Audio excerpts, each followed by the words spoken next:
Today, this stretch of Niagara Street in what was once the village of Black Rock is dotted with industry, factories, and smaller businesses.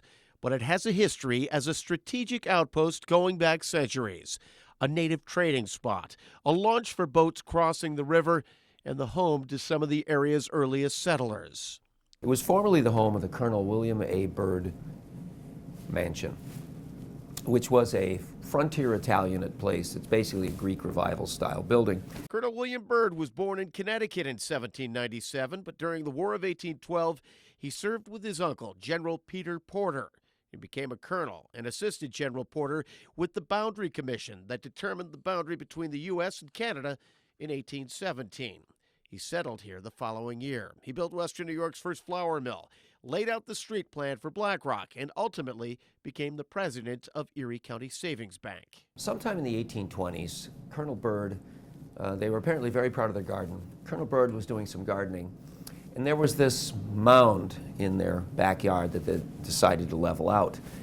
What they uncovered was a grisly discovery, one that remains a mystery even today, 190 years later. A huge kettle filled with human skulls. This kettle was surrounded by up to 15 male skeletons buried in a ring.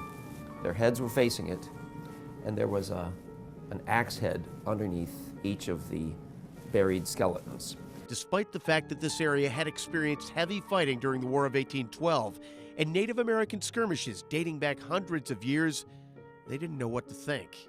It was interpreted at the time that this might be evidence of an ambush. An ambush perhaps of French settlers, or others thought it may have had something to do with an incident in 1763.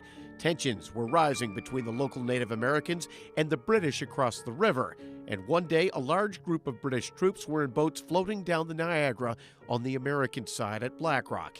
When they came under fire, many of them were killed.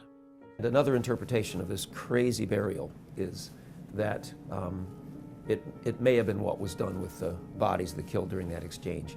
Mason Winfield, however, feels that this was more than just a final resting area, perhaps a monument to Native warriors created within an ancient burial mound.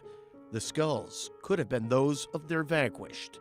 It seems to me like this earthwork was ceremonial, and the bodies were buried so specifically that you get the feeling that the elders had created a powerful space here.